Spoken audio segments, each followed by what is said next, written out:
जय माता की। आप सभी को धनतेरस की और दीपावली की बहुत बहुत शुभकामनाएं। धनतेरस पर वीडियो मैंने पहले अपलोड कर दी है, आप जाकर उस वीडियो को देख सकते हैं क्योंकि कल धनतेरस है। आज वो वीडियो देख लीजिए, आपको अच्छे से वो विधि पता चल जाएगी। और ये दिवाली के लिए वीडियो है, इसमें मैं आपको बताऊंगी कि दिवाली 12 तारीख को मनानी है या 13 तारीख को। जो आपने पूजा करनी है, मंत्र सिद्धियाँ करनी है, वो किस समय करनी है उसके बारे में आपको मैं बताऊंगी, ठीक है। और नॉर्मली जो साधारण लोग हैं जो साधनाएं नहीं करते हैं उनके लिए पूजा का समय क्या रहेगा वो भी मैं आपको बताऊंगी। वीडियो में आगे बढ़ने से पहले जल्दी से मेरे चैनल को सब्सक्राइब कीजिए और बेल आइकन दबाइए ताकि हमारे द्वारा अपलोड की गई हर वीडियो की नोटिफिकेशन आपको मिल सके। तो चलिए बढ़ते हैं वीडियो में आगे। दिवाली की तैयारियाँ शुरू हो चुकी हैं। हिंदू धर्म में दिवाली प्रमुख त्योहारों में से एक है। देश भर में बड़े धूमधाम से दिवाली मनाई जाती है।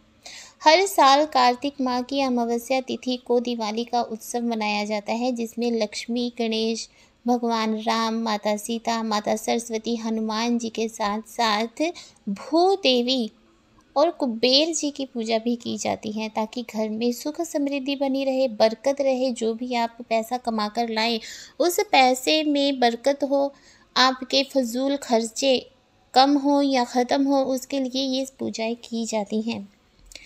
और घर में माता लक्ष्मी का सदा सदा के लिए वास अगर आप चाहते हैं तो आपको हमेशा अच्छे तरीके से शुभ मुहूर्त में ही पूजा करनी चाहिए, ठीक है। तो मैं आपको बताती हूँ 12 नवंबर को दोपहर, क्योंकि कार्तिक मास की अमावस्या तिथि 12 नवंबर को है, दोपहर 2:43 पर होगी और 13 नवंबर दोपहर 2:56 पर समाप्त होगी। इसलिए आपने दिवाली की जो पूजा है वो 12 तारीख को करनी है, ठीक है। दिवाली के दिन जो है 12 तारीख को, ठीक है, 5:38 से लेकर 7:35 तक माता लक्ष्मी की पूजा का शुभ मुहूर्त रहेगा। तो इस समय आपने पूजा अपनी शुरू कर देनी है, ठीक है। ना इससे पहले ना इससे बाद में। अगर आप अच्छे परिणाम देखना चाहते हैं अपने जीवन में तो इस समय पर आप पूजा आरंभ करें। 5:38 पर आरंभ करें या 7:35 से पहले पहले आप पूजा कर लें, ठीक है। और 12 नवंबर की रात को 11:35 PM से 12:32 AM तक लक्ष्मी पूजा का निशिता काल मुहूर्त है, उस समय भी आप पूजा कर सकते हैं। पूजा की सामग्री जो है वो जल्दी से नोट कर लीजिए।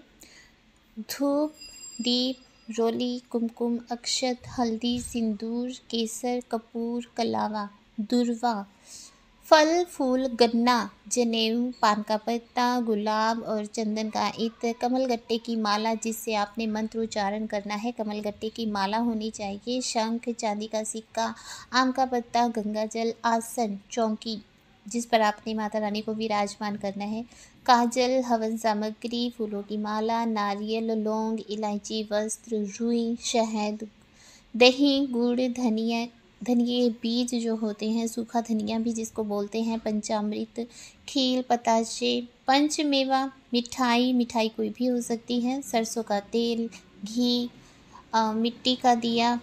देखिए सरसों का तेल या घी में से आप दोनों में से एक चीज़ ले सकते हैं। मिट्टी का दिया और केले के पत्ते समेत सभी पूजा सामग्री जो है वो आपने एकत्रित कर लेनी है। घर के ईशान कोण या उत्तर दिशा में आपने एक चौकी पर लाल कपड़ा बिछाना है। इसके बाद लक्ष्मी गणेश की प्रतिमा को आपने स्थापित करना है।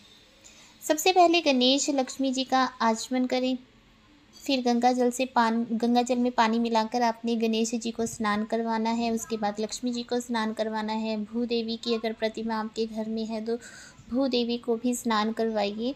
अब माता लक्ष्मी को गुलाब या कमल के फूल चढ़ाएं, उन्हें गुलाब का इत्र और वस्त्र अर्पित करें। इसके बाद गणेश जी को वस्त्र अर्पित करें, फूल और चंदन का इत्र अर्पित करें।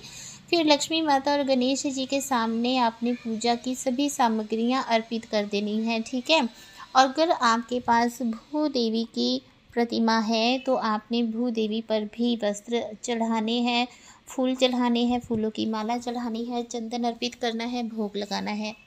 सभी देवी देवताओं को आपने अनामिका उंगली से ही चंदन और अक्षत लगाने हैं, ठीक है, जो टीका आपने लगाना है।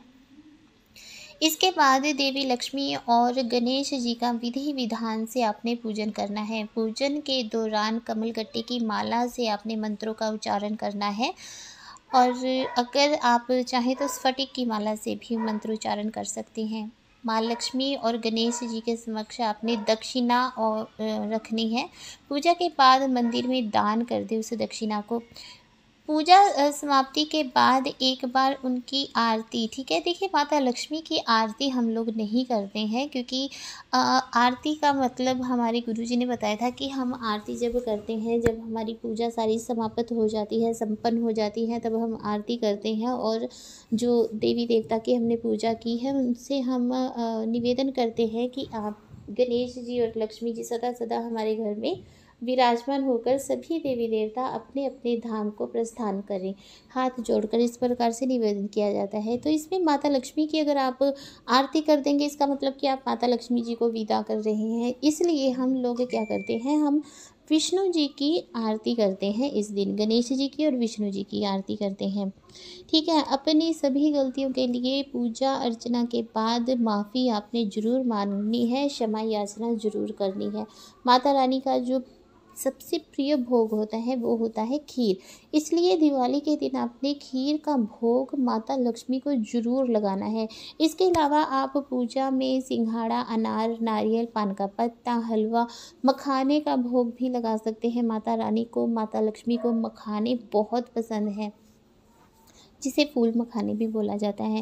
माता लक्ष्मी को सफ़ेद और गुलाबी रंग की मिठाइयाँ बहुत पसंद हैं, इसलिए आप चाहें तो बर्फ़ी या ऐसी कोई भी सफ़ेद मिठाई ला सकते हैं। भगवान गणेश जी को मोतीचूर के लड्डू पसंद है, आप मोतीचूर के लड्डू या मोदक का भोग भी लगा सकते हैं, ठीक है। और आपने बहुत ही अच्छे तरीके से माता लक्ष्मी का विधि विधान के साथ पूजा करनी है, ठीक है। अगर आप चाहते हैं कि कोई साधना करना चाहते हैं, आप माता लक्ष्मी की इस दिवाली पर कोई भी साधना करना चाहते हैं, तो आप हमारे व्हाट्सएप नंबर पर कांटेक्ट करके पूरी विधि को जान सकते हैं। साधना की विधि मैं ऑनलाइन नहीं बताती हूँ, क्योंकि ये हमारे गुरु ने आज्ञा नहीं दी है।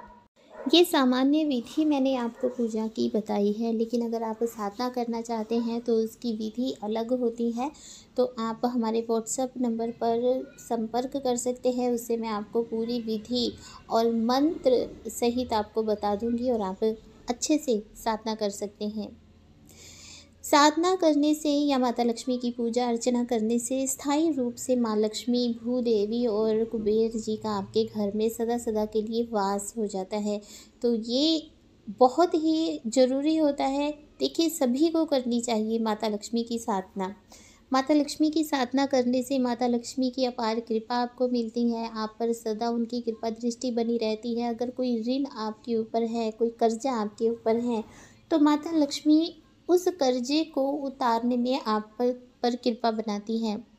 देखिए, किसी भी साधना को करने का तात्पर्य ये नहीं होता कि आप साधना करके बैठ जाएं और आपके सभी कार्य अपने आप होने शुरू हो जाएंगे, आपका कर्जा अपने आप उतर जाएगा या आप रातों रात करोड़पति बन जाएंगे। ऐसा कुछ नहीं होता है। साधना करने से आपके धन आगमन के स्रोत खुलते हैं। साधना करने से आपके व्यापार में वृद्धि होती है, नए नए क्लाइंट आपको मिलते हैं। लेकिन कर्म तो आपको करना ही पड़ेगा। ये ना हो कि आपको क्लाइंट मिल रहे हैं, आपको काम मिल रहा है, लेकिन आप बोलेंगे नहीं, मैंने साधना कर ली है, अब मुझे काम करने की ज़रूरत नहीं, मैं तो ऐसे ही करोड़पति बन जाऊंगा। तो काम तो करना ही पड़ता है।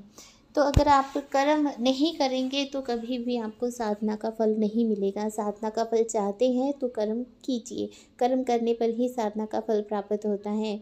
और अगर आप साधना करना चाहते हैं तो हमारे दिए गए नंबर पर संपर्क करें और हमसे विधि और मंत्र जानें। जय माता की। खुश रहिए, खुशहाल रहिए।